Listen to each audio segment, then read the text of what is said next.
actuellement en direct à Dubaï. Moi, je m'appelle Malik, cofondateur d'un cabinet qui aide à l'expatriation, à la création d'entreprises et tous les services qui sont autour de l'entrepreneuriat ici aux Émirats. T'arrives, tu te dis, mais attends, moi j'ai quitté un poste qui était très correct, C'est ça. une vie, même si t'es pas un petit peu morose, mais elle restait quand même très confortable. Comme quand tu commences Tu te remets en GTA. question, ouais. Bah ouais, tu vois, tu te dis, mais attends, mais est-ce que j'ai pas fait une grosse bêtise là? Est-ce que je recommence la sauvegarde, je reviens à zéro. Bah tu dois mettre le VPN.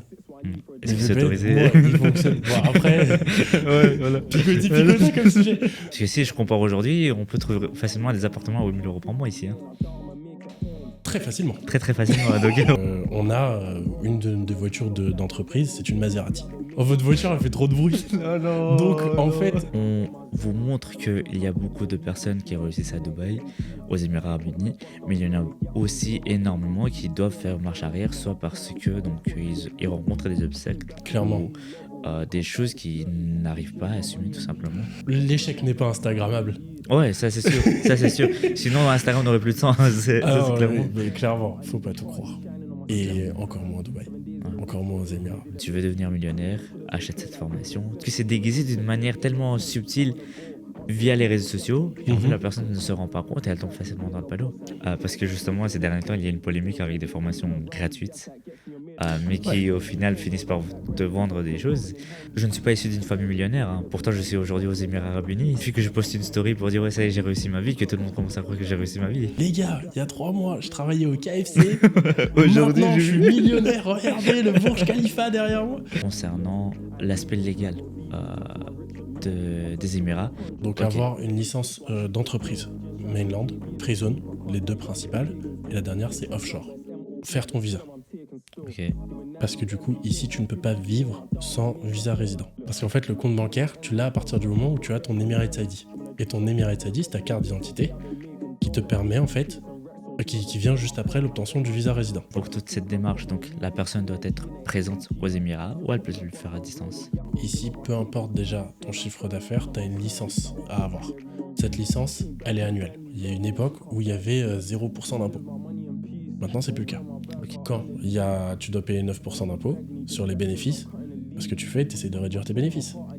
Dans ton salaire, l'école des enfants qui est payée sur ton salaire, ce qui fait que ça baisse aussi tes bénéfices. Ta voiture, ça peut être une voiture de société que tu peux utiliser pour ton entreprise. Tu es déjà tombé sur des médias d'étudiants entrepreneurs aux Émirats? Jamais. C'est la première fois. Eh bien les gars, je pense qu'on peut dire qu'officiellement, on est les premiers aux Émirats. Concrètement, alors, étudiants entrepreneurs, beaucoup d'étudiants entrepreneurs nous regardent. On en a discuté donc avant les tournages. Qu'est-ce qu'on peut leur proposer?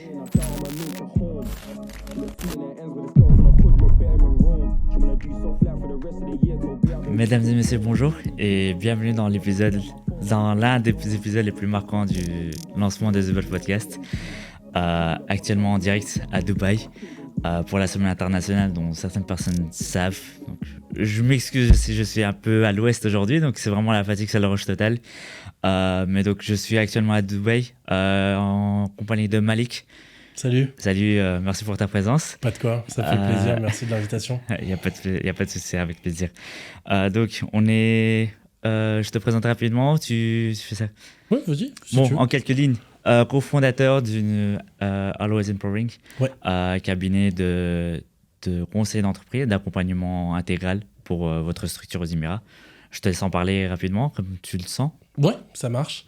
Bah, du coup, moi, je m'appelle Malik. Je suis cofondateur, effectivement, d'un cabinet qui aide à l'expatriation, à la création d'entreprises et tous les services qui sont autour de l'entrepreneuriat ici aux Émirats. Ok. Et du coup, voilà, ça fait maintenant 7 ans qu'on fait ça ici. Et puis, je pense que voilà, pour la présentation, faut être concis. Ça, parfait. Donc, on passe étape par étape. Ouais. D'abord, donc la personne, son activité, et ensuite, on entame les sujets qui peuvent être intéressants, en parler tout simplement. Ouais. Donc, parle-moi de toi. Tu es de base français. Ouais. Tu es là depuis 7 ans. Ouais. Et comment ça s'est passé? Donc, quel a été le déclic? Quel est ton parcours? Comment ça se fait qu'aujourd'hui tu es aux Émirats Arabes Unis? T'as bien révisé. Il le fallait, donc. Bah écoute, moi, très classique, une enfance en France. J'ai fait mes études à Paris. J'ai fait mon master. Une fois mon master fait, j'ai fait un petit peu au Luxembourg. Tu as étudié en quoi? J'ai fait deux choses. Principalement, j'ai fait tout ce qui était informatique, mais tout ce qui était réseau. Ouais. Et du coup, j'étais alternant en même temps. J'ai fait 3 ans d'alternance dans le secteur bancaire. Ouais. Et du coup, j'ai fini sur de la finance, qui a Ok, ouais. pas grand-chose à voir Ouais, c'est ça. pour le coup. Mais écoute, j'ai bifurqué sur de la finance. Et une fois que j'ai fini un peu tout ça, je suis allé un petit peu de temps, pas beaucoup, mais un petit peu de temps au Luxembourg.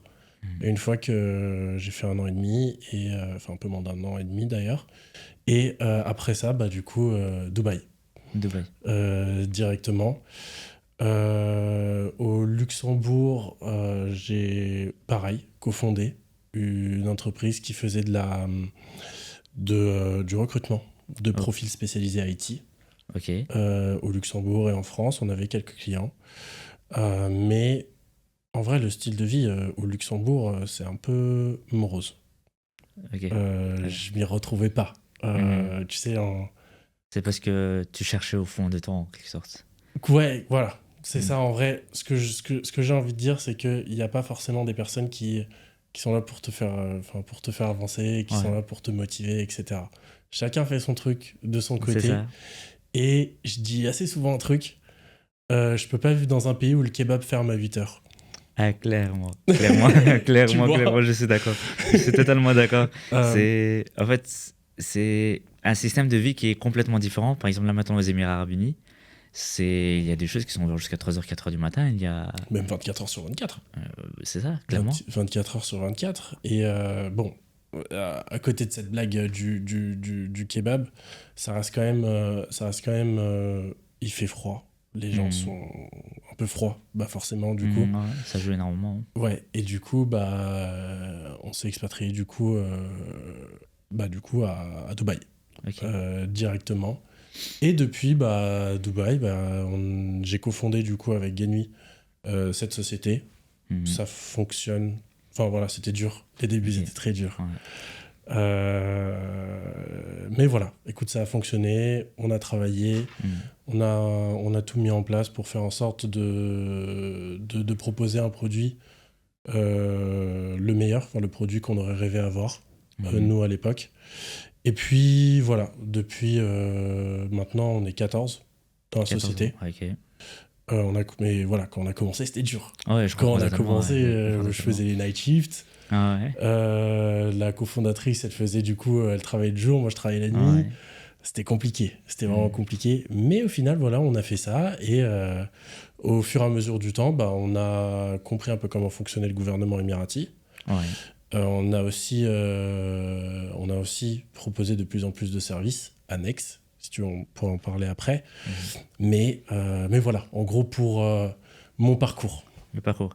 Ok, donc pour un petit gap, donc tu m'as dit que vous avez expatrié donc de France à Dubaï, toute la famille, tout seul, avec. Non, ouais, tout seul. Ouais. Et la cofondatrice m'a rejoint aussi, ouais. Ok, d'accord. Donc c'était un lien que vous avez déjà avant l'expatriation. Ouais, en fait, la cofondatrice, en gros, je t'avais dit que j'avais fait de l'alternance à la banque. C'est ça. Bah, elle travaillait en même temps. Ah ok, ouais. Donc c'est vraiment un parcours très très... Ouais. Ouais, c'est ça. Ouais, non. Génial. Écoute, il y a des rencontres, je pense que voilà, il y a des bonnes rencontres et forcément, il y a tout type de rencontres dans la vie. Et quand on a des bonnes rencontres, je pense qu'il faut savoir les saisir. C'est ça. Mais écoute, félicitations pour le parcours déjà, premièrement. Merci. Et donc là, maintenant, bon, Always Improving, c'est quoi exactement? Est-ce que tu sais présenter les différents services, les différentes... Ouais, carrément. Alors, en fait, c'est vrai que la dénomination sociale, c'est Always Improving, mais on est beaucoup plus connu en tant que Créer Société Dubaï. Ok. Créer Société Dubaï, on fait pas mal maintenant de services. Notre cœur de métier, notre cœur de métier, c'est du coup la création de société, l'obtention des visas, tout type de visas, Je vais juste revenir rapidement sur la création de sociétés, mais les différents types de sociétés, Ouais, parce il y en a qu'il y en a besoin. différents, Ouais, ça, on en différentes parlera, juridictions, ouais, carrément. Les différents types de visas, que ce soit des visas employés, des visas general manager, des investisseurs, des golden visas, etc. Après, il y a tout ce qui est compte bancaire, les Ouais. différents comptes bancaires, tout ce qui est comptabilité, enregistrement, etc., etc. Ok, donc en soi, c'est vraiment un accompagnement complet sur les démarches administratives. Nous, on part du principe que tout ce qui est administratif, et tout ce qui est lié de toute manière aux démarches, des fois, ça peut être un peu compliqué. Mhm. Même dans son pays d'origine, je veux dire, même en Ouais, France, clairement, ouais. ou au Luxembourg, ou en Belgique, Mhm. on peut rater de faire quelque chose. Enfin, on peut rater un tout petit process et ça peut nous retomber un jour ou l'autre. Mhm. Et bah, c'est encore plus vrai quand on va dans un autre pays, Ouais, qui est dans un autre continent, qui parle une langue différente, totalement différent. et où chaque process a ses subtilités. Ouais. Donc forcément, moi, je me verrais pas m'expatrier ici sans l'aide de quelqu'un qui connaît très très bien les Ouais, Émirats. c'est ça, je comprends. Donc ouais, moi je dis assez souvent,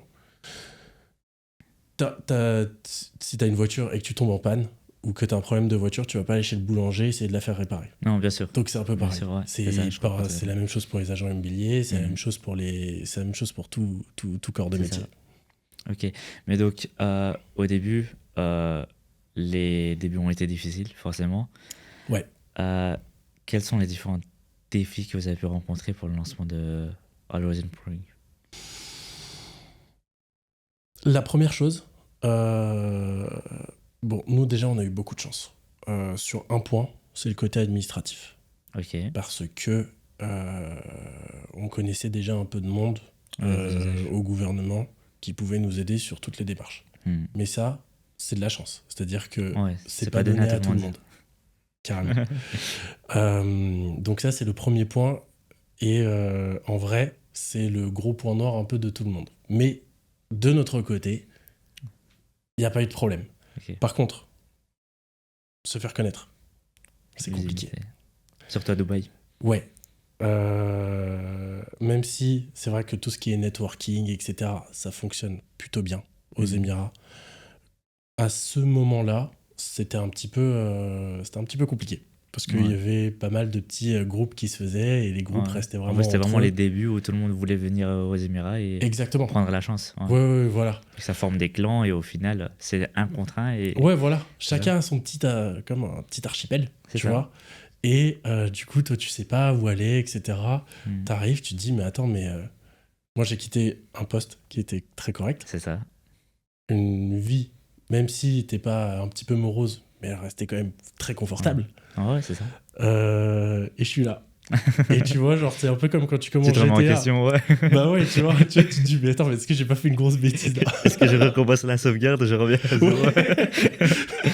T'as l'image en tout cas. Ouais. Mais du coup, ouais, le premier gros défi, c'était de se faire connaître. Parce Ouais. que Dubaï, on est dans un autre monde. On est, enfin, c'est complètement différent par rapport Mhm. à le marketing, la communication que tu vas faire. Ah, c'est clairement. Comment tu vas reacher tes enfin, comment tu vas avoir des leads, comment tu vas les transformer en customer. Tu vois ce genre de choses-là, Ouais, clairement. ça peut être compliqué. Ouais. Donc ça, c'était vraiment les premières choses. Apprendre vraiment toutes les subtilités de chaque juridiction. Ouais.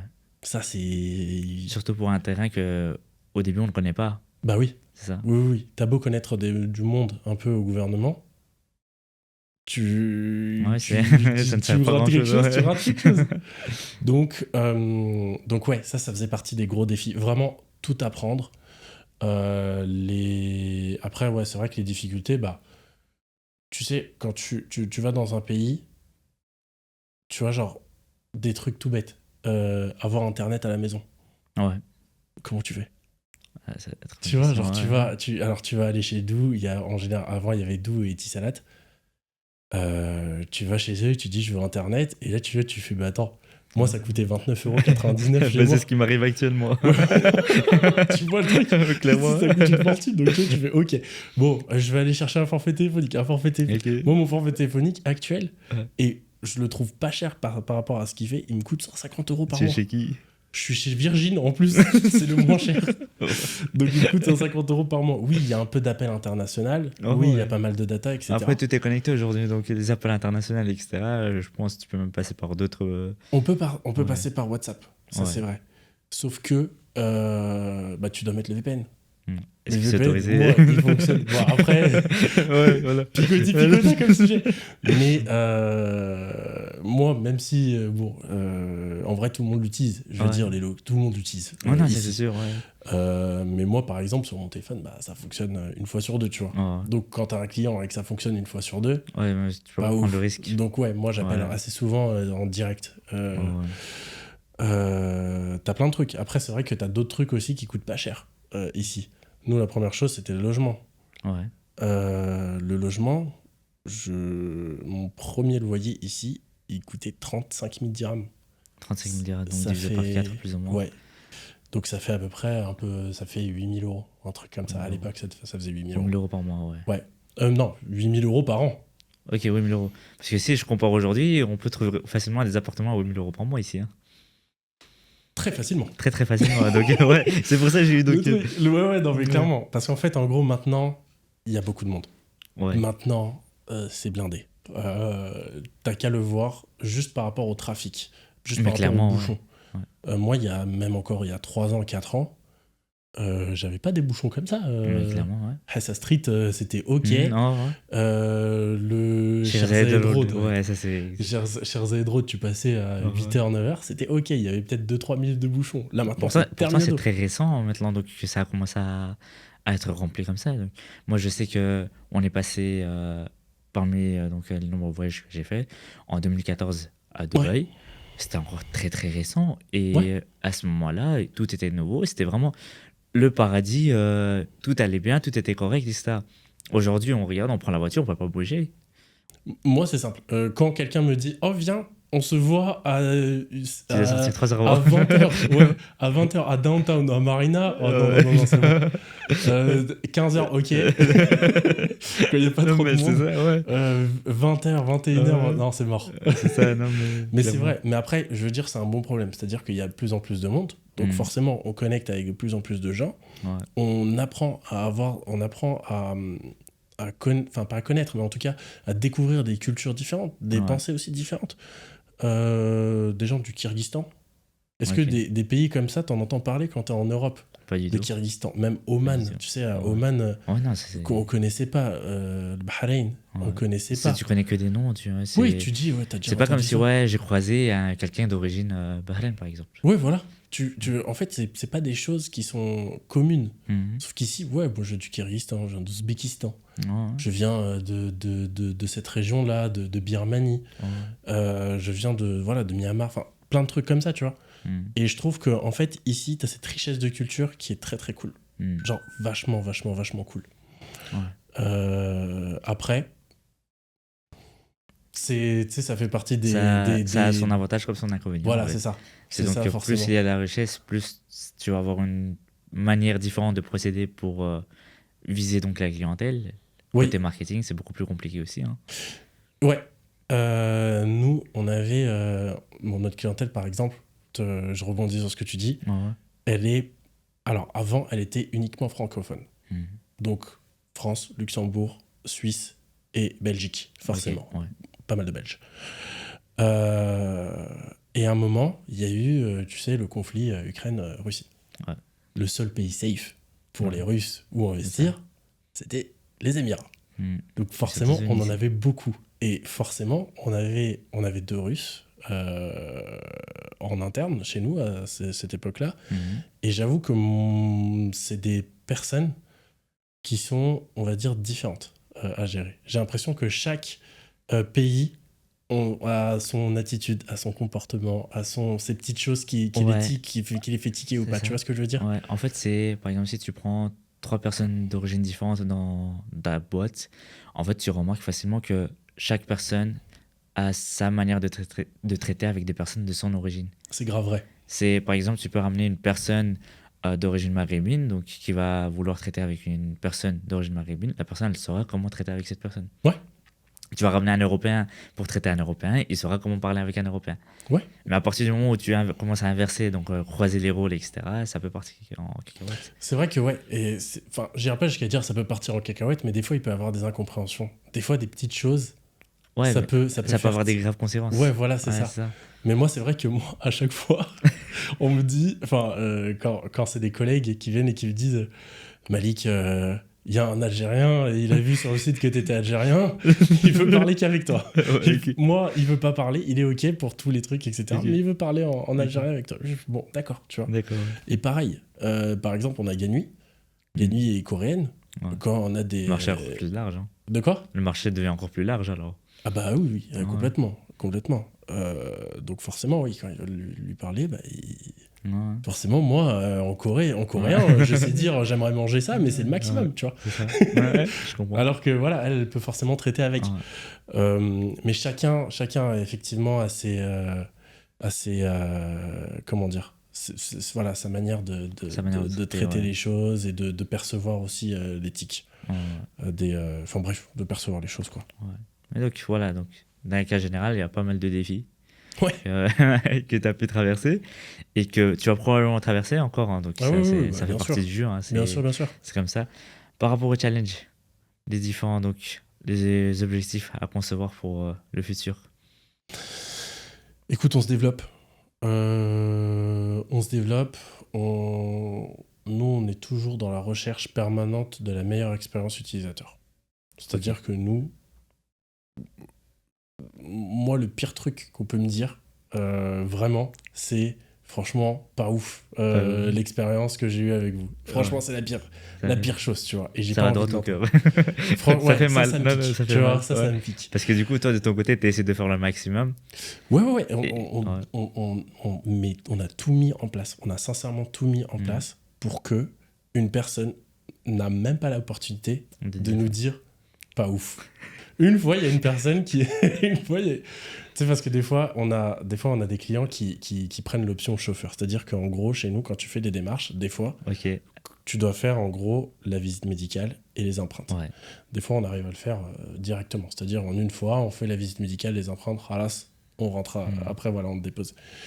Et on a une des voitures d'entreprise, c'est une Maserati. Ok. Une Maserati quattro portée. Ouais. Donc c'est une berline qui est correcte. Et la dame a quand même réussi à nous dire oh, votre voiture, elle fait trop de bruit. Non. Donc, en fait, même si, en fait, tu es toujours dans la recherche permanente, etc., tu auras toujours quelqu'un qui va te dire quelque chose. Donc, effectivement, le challenge, c'est d'éviter de donner l'opportunité aux clients, forcément, Okay. Ouais. de nous dire que, du coup, voilà, pas ouf, quoi. Attends, mais c'était quoi la réaction de la boîte pour répondre à ce commentaire? Oh, tu sais, on arrive à un moment où... Moi, je préfère prendre ça à la rigolade. Ouais, non, je comprends totalement. Il faut pas aller chercher plus loin. Non, la deuxième fois, en plus, la deuxième fois, c'était moi qui me suis occupé d'elle directement. Ouais. Je suis allé la chercher avec une voiture extrêmement sur le dessus. Je lui ai dit, j'accélère pas trop là. Et j'arrêtais pas. Mais bon, bref. Mais c'était ouais. Des fois, on a des petites réactions. Tu veux pas comme satisfaire tout le monde en fait.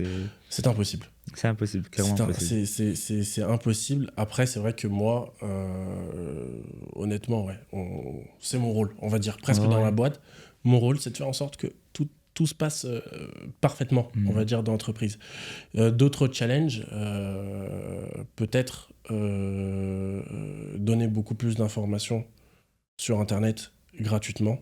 Il faut savoir que du coup, la cofondatrice qui est Ganui Park a une chaîne YouTube depuis maintenant quelques années et qu'elle ne on fait que de donner en fait des informations gratuites. D'ailleurs, on mettra les liens en description. Comme ça, vous pouvez aller jeter un œil. Ouais, cool. Donc ouais, peut-être améliorer peut-être notre contenu aussi. Donc le visuel, enfin tout ce qui est visuel, etc. On a pas mal de petites choses. On fait face à de plus en plus de clients. Ouais. Donc forcément, recruter est un sacré challenge aux Émirats. Aux Émirats. Aux Émirats, c'est un sacré challenge. Parce que je suppose qu'il y a tout type de profil parce qu'ils veulent tous s'expatrier ici. Tu veux... Bah, regarde, je vais te raconter une anecdote. Il y a 4 ans, on commençait un petit peu à recruter des profils pour tout ce qui est PRO, etc. PRO, c'est Public Relations Officer, donc c'est la personne qui t'emmène à la visite médicale, qui t'emmène aux empreintes, qui gère un peu tes trucs. Ouais, qui t'accompagne pour les démarches administratives en physique. Parce que nous, on a un mot d'ordre chez nous, c'est qu'on t'accompagne partout. On va pas te donner un PDF en te disant... Va là-bas, tu te débrouilles. Et tu ramènes le certificat médical après. Donc nous, on est toujours avec nos clients. Et en fait, un jour, je me rappelle, c'était un samedi, on avait passé plein de personnes. Et à un moment, il y a une personne qui vient et qui parle, etc. Donc qui se présente, etc. L'interview se passe très bien. Et à un moment, il rote, mais de fou. Mais pour lui, c'est quelque chose de normal, tu vois. Donc, tu vois, cette petite anecdote te montre 2 choses. C'est que déjà, de 1, le recrutement, c'est compliqué. Mais secondo, ouais, il faut faire avec chaque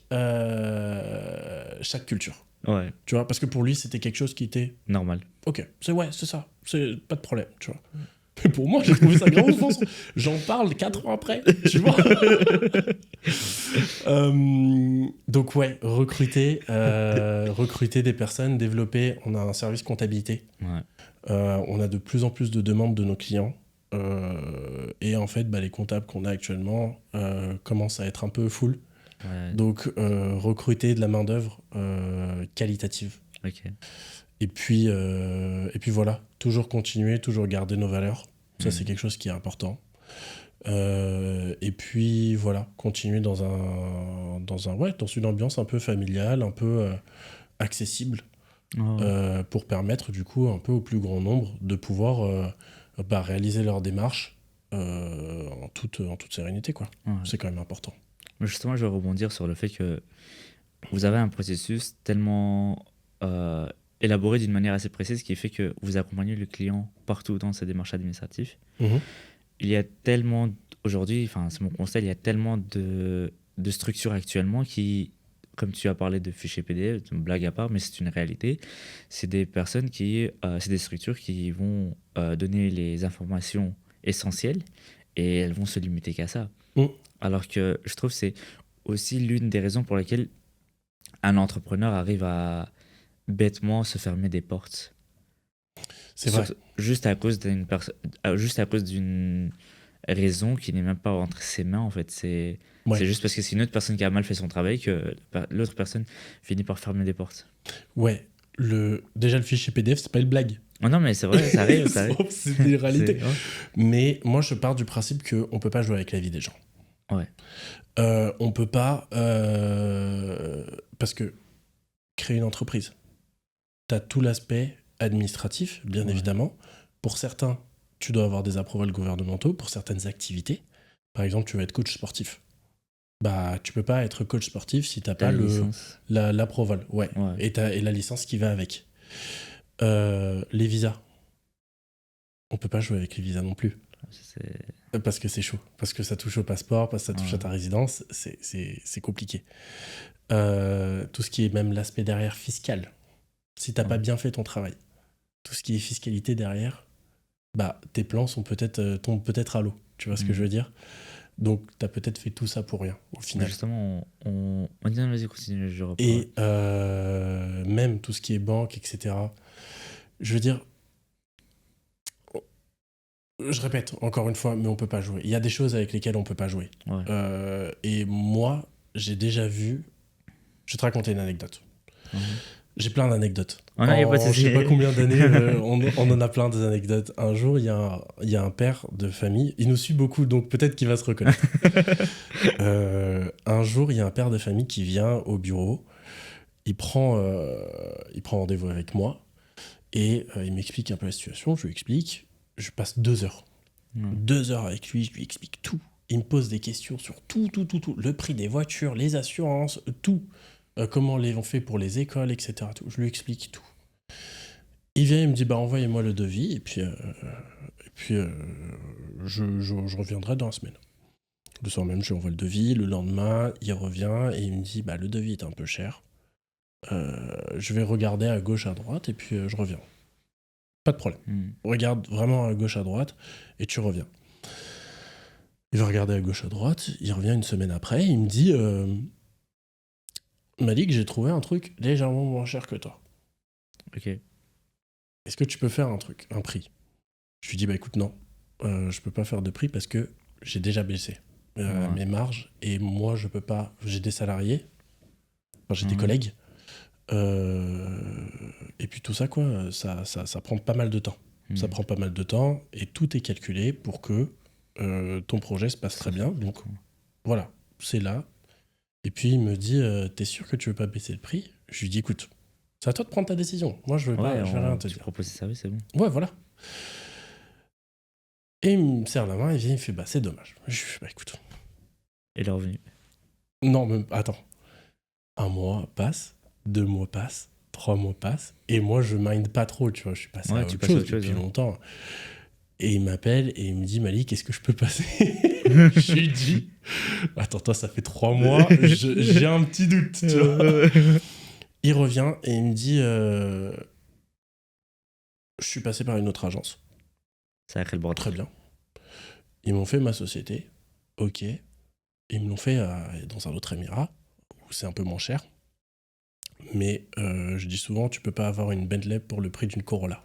Ouais, bien sûr. Donc si c'est moins cher, c'est qu'il y a forcément quelque chose. Et je peux pas faire mes visas famille parce que j'ai ça, parce que les jaris, parce que plein de trucs. Je lui dis, et il me demande plus d'argent pour faire les visas famille. Je lui dis, mais t'avais dit que c'était moins cher. Je t'avais dit de comparer, vraiment, item par item. Et il vient, il me dit, maintenant, en fait, en gros, je rentre en France. Parce que j'ai trop payé. Ouais. J'ai trop payé, je peux plus assumer. Donc en fait, quand tu as des responsabilités, tu dois choisir le bon prestataire. Et comme je l'ai dit tout à l'heure, tu peux pas jouer avec la vie des gens. Tu peux pas jouer avec certaines choses. Ça fait partie des choses avec lesquelles tu peux pas... comment dire? Tu peux pas jouer, tout simplement. C'est ça, clairement. Surtout dans ces sujets-là, l'expatriement, c'est pas une décision à prendre à la légère, c'est un changement de vie complet. Parfois, ce n'est pas uniquement ta vie qui est impliquée. Tu es marié, tu as des enfants, tu as ta famille aussi. Ouais, tu as une grosse responsabilité. C'est ça. Et comme tu as dit, je ne sais pas si la personne elle avait déjà fait les démarches pour être présent ici ou elle était simplement de passage, le client.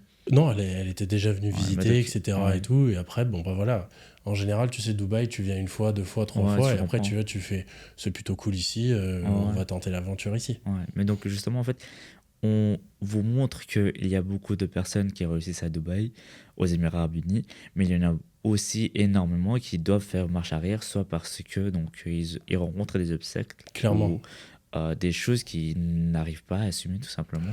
Tu sais, l'échec n'est pas instagrammable. Ouais, ça c'est sûr, ça c'est sûr. Sinon Instagram n'aurait plus de sens. C'est clairement. Mais clairement. Moi, et puis c'est très très vrai à Dubaï.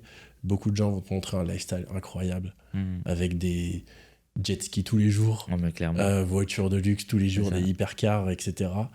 Mais ces personnes-là, après, à côté, derrière, elles peuvent venir te voir en disant c'est compliqué pour renouveler ma licence, etc. J'arrive pas à joindre les deux bouts et tout. Mais attends, mais t'as fait une vidéo t'étais dans un SVJ, je sais pas quoi, là, il y a 45 minutes. C'est ça. Donc ouais, la réussite, c'est quand même un concept déjà qui est propre à chacun. C'est ça. Moi, j'ai pas la même définition de la réussite que toi, clairement. Et chacun a sa propre définition. Mais ce que j'ai envie de te dire, c'est que faut pas tout croire. Et clairement. Encore moins à Dubaï, encore moins aux Émirats. Parce que c'est moi, si je prends mon cas, donc je suis étudiant entrepreneur à l'EFEC, comme on en a parlé tout à l'heure. Je tombe énormément, mais vraiment énormément sur un contenu qui montre une image faussée de la réalité. C'est, tu veux devenir millionnaire, achète cette formation, tu vas devenir millionnaire du jour au lendemain. Tu veux vivre une belle vie, arrête l'école, tu vas passer à autre chose. Oui, tu vois. oui, les Ça, school c'est des... dropout, ils c'est- appellent ça. Ouais. Ouais, voilà, c'est tellement de versions différentes, mais le processus, au fond, c'est le même. Et sauf que c'est déguisé d'une manière tellement subtile via les réseaux sociaux qu'en fait, Mhm. la personne ne se rend pas compte et elle tombe facilement dans le panneau. Oui, parce que je pense que ces contenus-là, ils sont faits en sorte que t'es pas millionnaire ou t'es pas multimillionnaire, t'es personne en fait. T'as raté Ouais, ta vie. ouais, c'est ça. Personne ne voudra de toi. Et du coup, C'est ça. En fait, c'est t'es vraiment nul. jouer sur les points sensibles, en fait. Si Ouais, une personne elle est complexée, ouais, non, c'est bon, toi, t'es rien du tout. Bah, c'est ce qu'on appelle le marketing. ouais, marketing, C'est le c'est vrai. marketing, tu vois. Après, t'as le marketing qui est marketing, le vrai marketing, moi Ouais. j'appelle ça comme ça. Et après, t'as un marketing 2.0, bah, c'est justement ce genre de cas. Ouais, bah non, C'est mais ça. clairement. Tout ce qui est. Effectivement, t'as plein de trucs et tout, t'as les ventes de formation. Alors, je dis pas que toutes les formations Non, sont bien sûr, bien sûr. éclatées, Ouais, non, bien sûr. mais c'est vrai que beaucoup, Mm. beaucoup ne sont pas. Comment on appelle ça ne sont pas indispensables Ouais. à la vie. Après, moi, j'en ai pris des formations dans ma vie. Ouais. J'ai fait des erreurs. Quand je dis j'ai fait des erreurs, attention, qu'on s'entende bien. J'ai acheté des trucs où je me suis dit, tiens, je me Ouais. suis fait arnaquer. Ouais. J'ai acheté des bouquins où je me suis dit, bah au final, pas ouf. Je suis allé à des séminaires, j'ai voyagé pour pour Ouais. aller voir des séminaires, etc. Bon, au final, ça n'a pas vraiment Ouf. d'utilité. À part Ouais. sur le moment même où c'est comme. J'appelle ça donc des. En fait, il y a des événements, par exemple, tu as parlé des séminaires où tu fais du réseautage, etc. Mais s'il n'y a pas de fonds concrets, tu vas rencontrer les personnes le jour même, 2 jours après, 3 jours après, tu vas passer à autre chose. Clairement, C'est ça? clairement. T'as ça et puis t'as... Oui, en fait, au moins, tu sais, je regrette pas, tu vois. Ouais, parce J'ai que fait des erreurs ça parce t'ouvre l'esprit, en fait. que non seulement ça t'ouvre l'esprit, mais aussi tu viens, tu te dis, au moins, tu vois, genre, j'ai essayé, j'ai Ouais. regardé, bon, ça n'a pas fonctionné. C'est le coût de l'apprentissage, Ouais, ouais. tu vois. Donc forcément, oui, j'ai pas pris toujours les bonnes décisions dans ma C'est vie. ça. Les principales, Ouais, t'es voilà, bonne. c'est plutôt, Ouais, ça se c'est passe ça. plutôt bien. Ouais. Mais je pense que c'est l'accumulation et l'addition de toutes Qui ces fait le. décisions-là qui fait que bah, maintenant je suis là en train de te parler. Mais c'est clairement Tu ça. vois. C'est clairement ça. Donc oui, je regrette aucune de mes décisions, Mhm. même si certaines d'entre elles, je me dis, Mais tiens, j'aurais quel pas dû lui pigeon. faire confiance, ou je me suis dit, mince, tu vois, C'est ça, là, je me suis fait un peu arnaquer là. Je comprends totalement. Mais tu sais, le nombre de personnes qui m'envoient des messages, parce que justement, ces derniers temps, il y a une polémique avec des formations gratuites, mais Ouais. qui au final finissent par te vendre des choses. Mais en fait, c'est des personnes qui sont dans le besoin. Donc, Mm. les personnes, elles vont pas aller chercher plus loin que ça. C'est-à-dire, si une personne, elle vient donc chez toi, elle te dit, ouais, je sais que tu es dans le besoin et que je sais exactement ce que tu as besoin pour réussir dans ta vie, enfin, suis-moi. En fait, la personne, elle est très facilement aveuglée par la situation, on va dire ça comme ça. Ouais. C'est C'est toujours comme moi, pareil. donc je ne suis pas issu d'une famille millionnaire, hein. Pourtant, je suis aujourd'hui aux Émirats Arabes Unis. Ouais. Donc, il suffit que je poste une story pour dire, ouais, ça y est, j'ai réussi ma vie, que tout le monde commence à croire que j'ai réussi ma vie. Écoute, Tu vois, c'est la vraiment raison pour côté laquelle... Instagram. Ouais, non, mais c'est ça. Tout ce qui est sur Snap, etc. Je les... Je vais dans une salle de sport, je les vois tous les jours, les gars. Ouais, c'est ça, c'est Tu clairement sais, ça. tu sais, c'est des gars et tout. Des fois, une fois, j'ai explosé de rire. J'étais tu sais, il y a à Dubai Mall, tu vois. T'as les fontaines. Et Ouais. t'as toujours un gars qui, et je me rappelle, ça c'était en 2018, je crois, il faisait toujours en fait des stories où il disait, les gars, il y a 3 mois, je travaillais au KFC. Aujourd'hui, Maintenant, j'ai je suis vu. millionnaire. Regardez le Burj Khalifa derrière moi. Donc en fait, au final, tu vois, genre tous les gens, ça va. Tu vois, genre rien que de dire ça, tu vois, genre il y a 3 mois, j'étais au KFC. Ouais. Maintenant, je suis au Burj Khalifa. Mais tu sais, j'ai et je roule l'impression bien. ils ont tous les mêmes phrases d'accroche. Écoute, ça a fonctionné sur plein de gens et Ça- je crois que ça fonctionnera encore sur Mais plein clairement, de gens. Tu vois, clairement. Les gens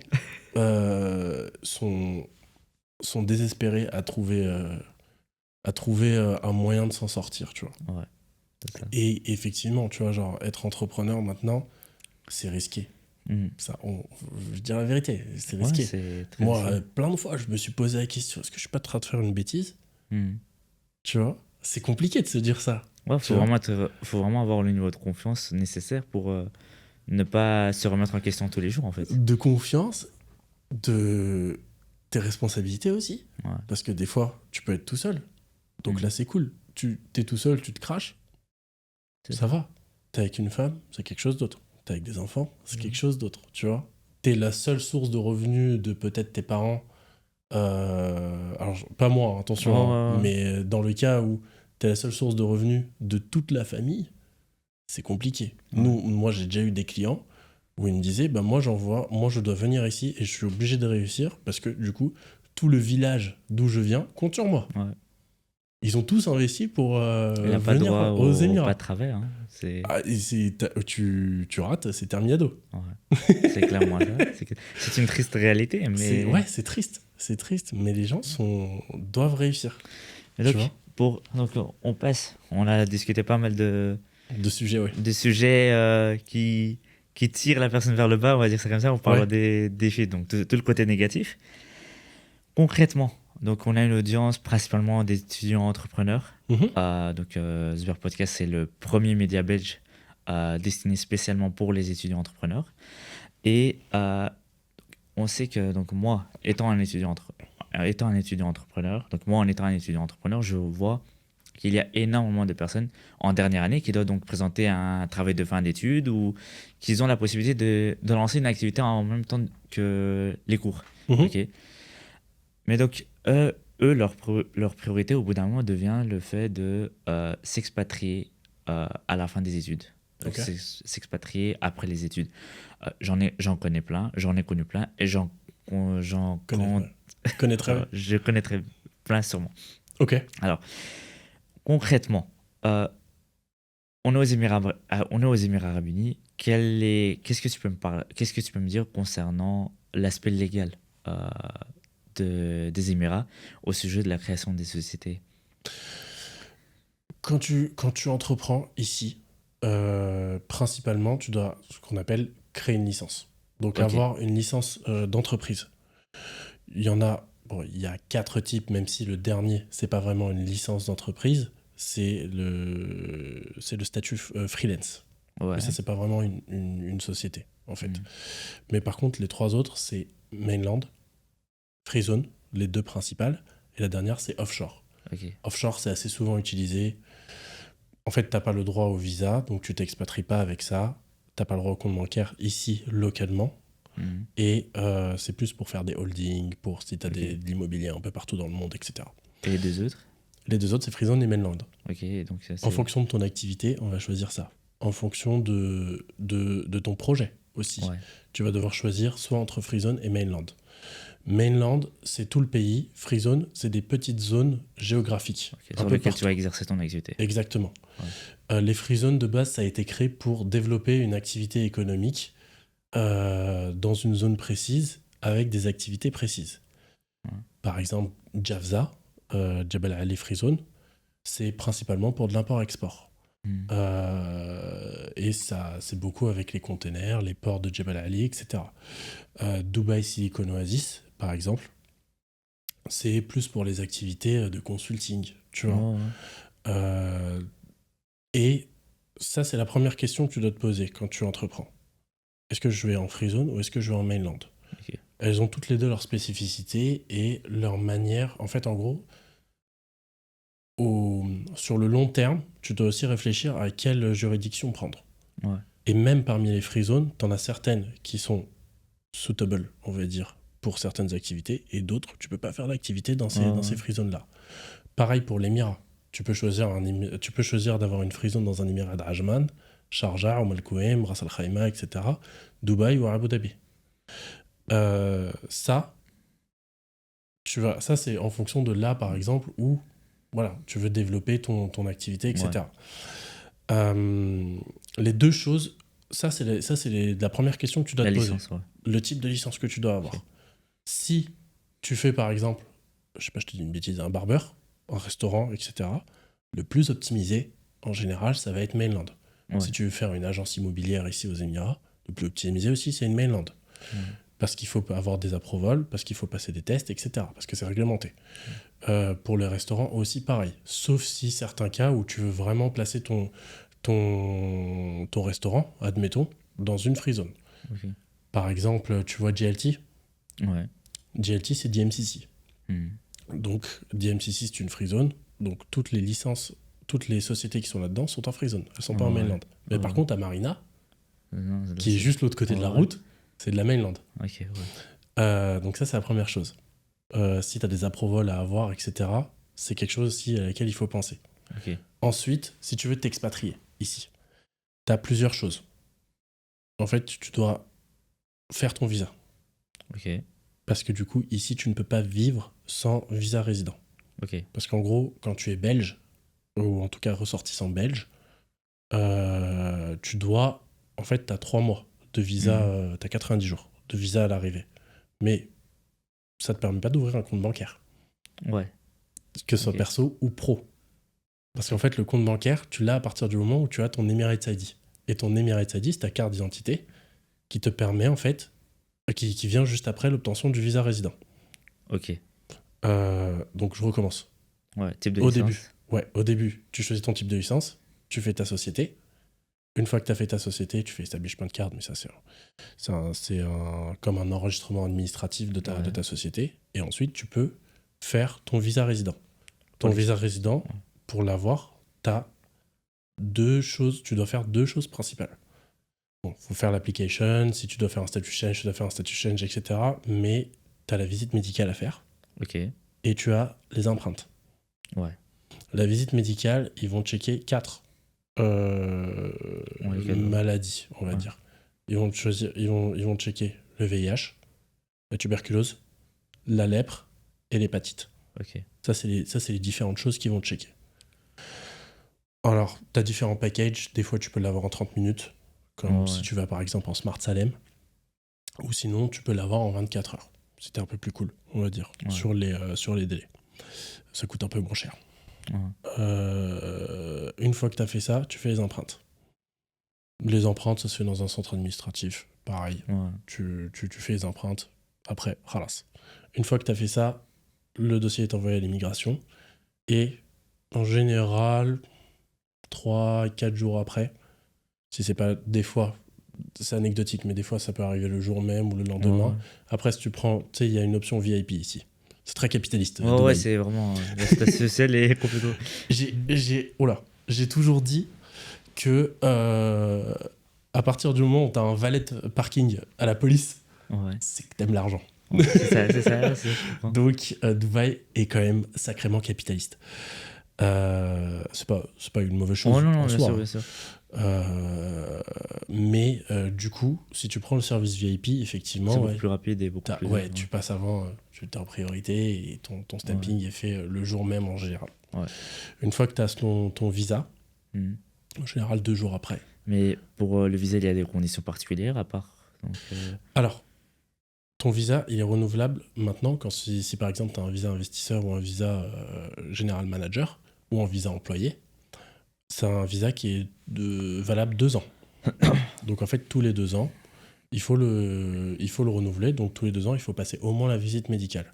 Donc en fait, la condition principale, c'est que tu aies l'approval déjà du gouvernement, enfin du service de l'immigration, que tu aies ensuite passé les tests, donc que tu as un report fit sur tes tests médicaux. Et puis ensuite, après, voilà. Et que ton security check est OK. Donc que tu n'as pas fait de bêtises un peu partout dans le monde. Nous, par exemple, un jour, une anecdote aussi, on s'est rendu compte qu'on faisait En fait, en gros, on avait lancé les démarches pour quelqu'un et ça a été reject. C'est-à-dire que l'immigration a rejeté le visa. Et nous, on s'est dit, mais attends, qu'est-ce qui se passe ? Et on connaît des gens à l'immigration, on va voir une personne à l'immigration, on lui dit, c'est quoi la raison ? Il dit, en fait, votre gars, c'est un gourou de secte. C'est grave, tu vois ?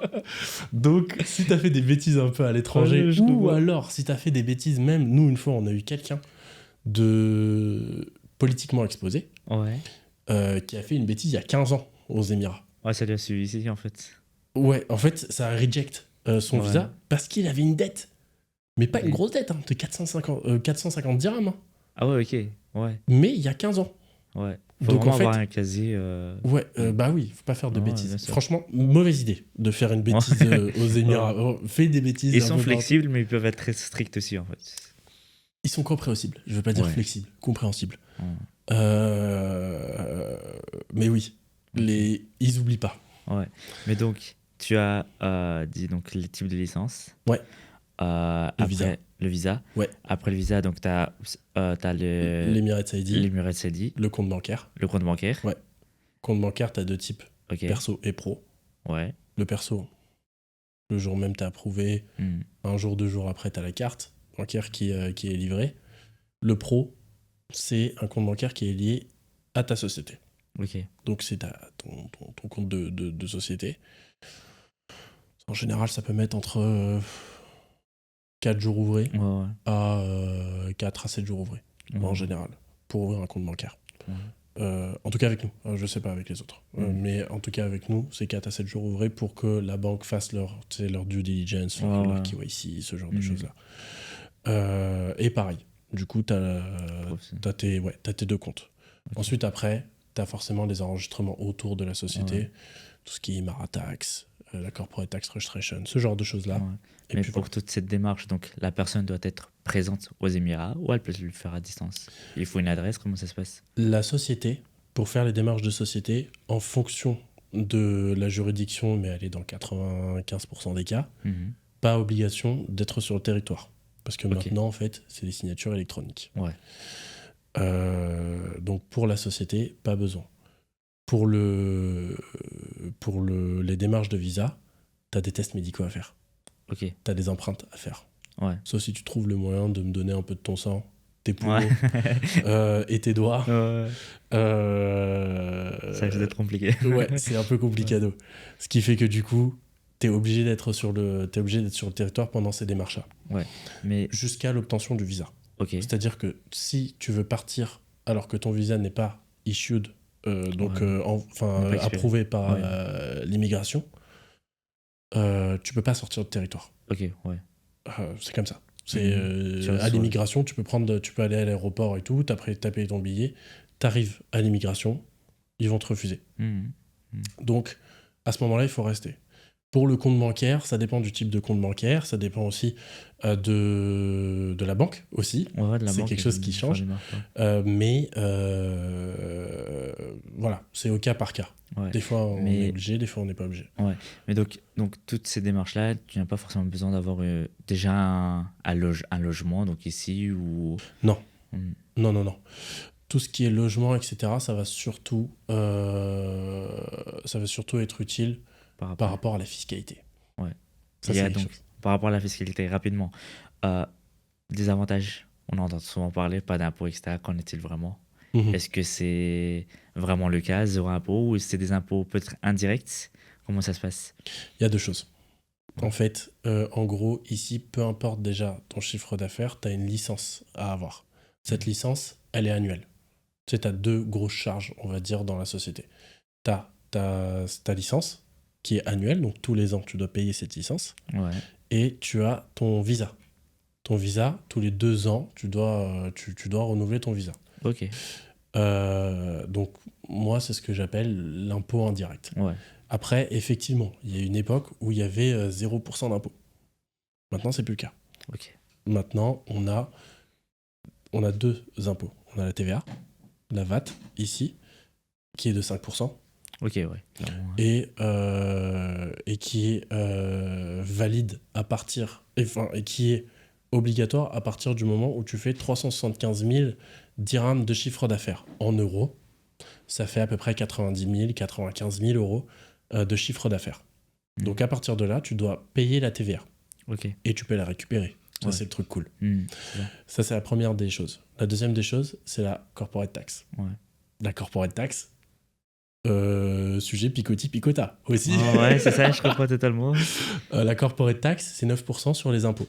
Sur les bénéfices, excuse-moi. Ça, oui, Réalisé. Ok. On est français. Enfin, on est français. Ouais, J'ai vécu ouais. en France. Voilà, c'est ça. Donc forcément... C'est beaucoup plus avantageux que... Ah bah non, mais déjà, Ouais. clairement, Ouais. c'est beaucoup plus avantageux, mais on est formé. Donc en fait, en gros, on peut mettre en charge, par exemple, on peut en général, quand tu dois payer 9% d'impôts sur les bénéfices, ce que tu fais, tu essaies de réduire tes bénéfices.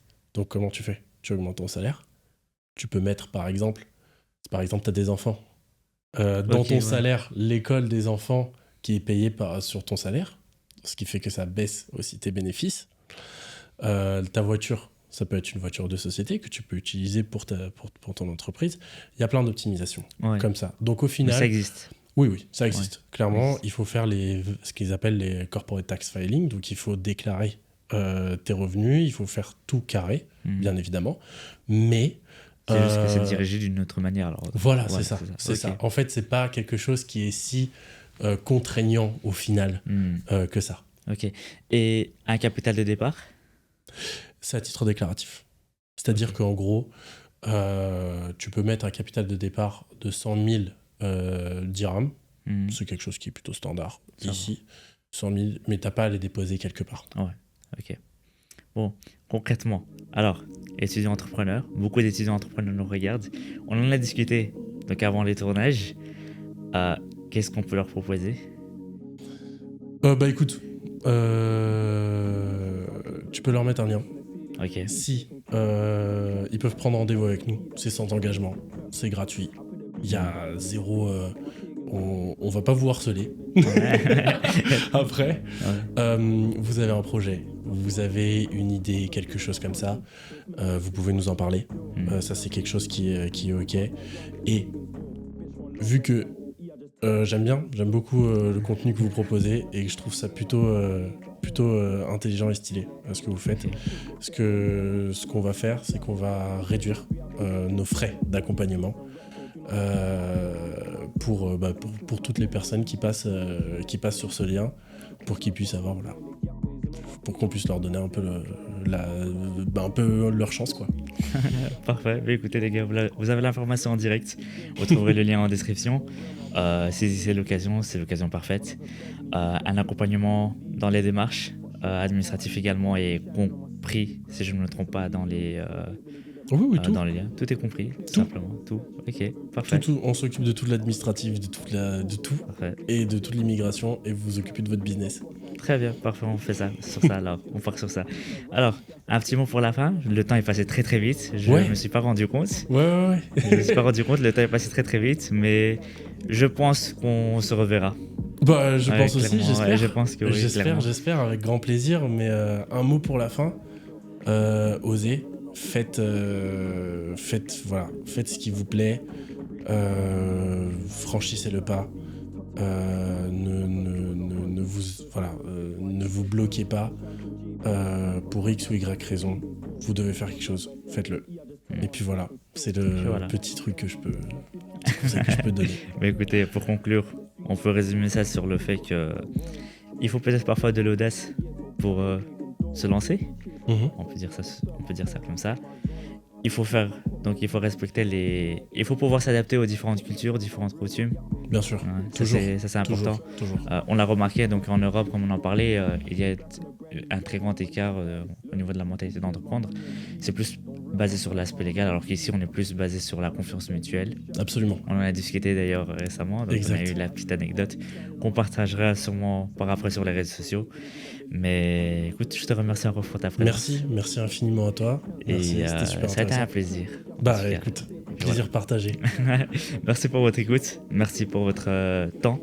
Et si vous avez besoin de quelque chose, n'hésitez pas, on est là pour ça. Et on essaie de proposer quelque chose de meilleur. Et voilà, pour l'instant, donc, juste une question à titre personnel. Ouais. Tu es déjà tombé sur des médias d'étudiants entrepreneurs aux Émirats? Jamais, c'est la première fois. Eh bien les gars, je pense qu'on peut dire qu'officiellement, on est les premiers aux Émirats. Ouais, clairement, ouais. Voilà, bah écoutez, on va devenir la référence mondiale. C'est l'objectif. Merci pour votre écoute. À la prochaine. chasing racks, so do not disturb my phone when I'm in my zone. Ever since man caught me the new plate, she went a G and a AMG. Used to caught me the bust down, ruin the yak ways and all my pagans weak. Saying I fell off, I'm on my